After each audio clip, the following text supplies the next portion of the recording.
Please, stop pushing, I really can't take it anymore. The concert venue was packed with people, but the man behind me was clinging to me like a leech. And of all things, I was wearing a miniskirt today, which only encouraged him to take advantage of the situation. He actually lifted my skirt, pressing tightly against my buttocks. Just then, someone in front of me bumped into me, and I stumbled backward. The next second, I felt something slide in, and my body instantly froze. My name is Mandy, a die-hard fan. So, in order to be noticed by my idol in the crowd, I completely went all out today. I not only wore the heaviest makeup, but also my most daring outfit. A deep V-neckline revealed a dazzling expanse of white skin, swaying with every step. The bottom half consisted of a miniskirt that barely covered my thighs, paired with pure white stockings that tightly hugged my legs. I was certain I was the most eye-catching person in the entire venue. But when I arrived at the venue, reality hit me hard. The entire stadium was packed to the brim, and I was instantly swallowed by the surging crowd. Forget about my idol noticing me, I couldn't even move an inch. All I could do was desperately stand on my tiptoes and scream at the top of my lungs, "Husband, take me away." Unexpectedly, this innocent remark attracted the worst kind of trouble. My idol didn't notice me, but it attracted a disgusting pervert. After I shouted those words, I felt someone behind me bumping into me repeatedly. At first, I thought it was just accidental contact due to the crowd. After all, bumps and jostles are normal in such a place.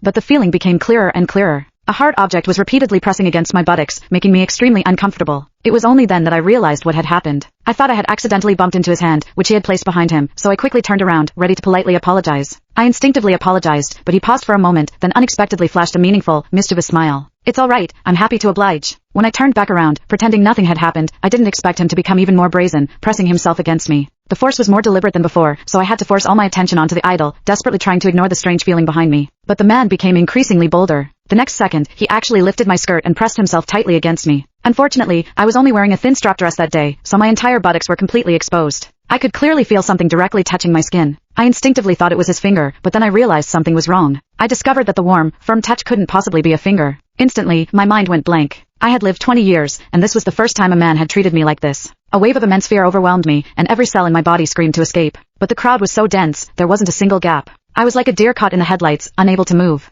I instinctively tensed my entire body, trying to resist the fear with my rigid posture. The moment my buttock muscles tightened, I inadvertently clamped down on that so-called finger, and a strange tingling sensation instantly spread through me, making my face flush. What confused me even more was that I didn't reject this feeling. In fact, deep down, a hidden sense of anticipation arose. The man behind me obviously took this as tacit consent, so he became even more audacious, repeating the action several times until the foreign sensation could no longer be ignored. I'm a sheltered college student, always following the rules, but today, at a crowded concert, I was manipulated by a complete stranger. Instantly, an indescribable feeling of humiliation surged through me. I wanted to cry out, but my throat felt like it was being squeezed by an invisible hand. I couldn't make a sound. Even worse, the force behind me pressed the thin strap tightly against my body, and a strange, sharp pain spread through my limbs, lingering stubbornly. The next second, I involuntarily let out a soft moan. The immense shame made me want to disappear on the spot, so I bit my lip hard, desperately suppressing the sound that threatened to escape, my throat aching. The deafening music and the frantic screams around me became his perfect cover. Everyone's attention was focused on the stage.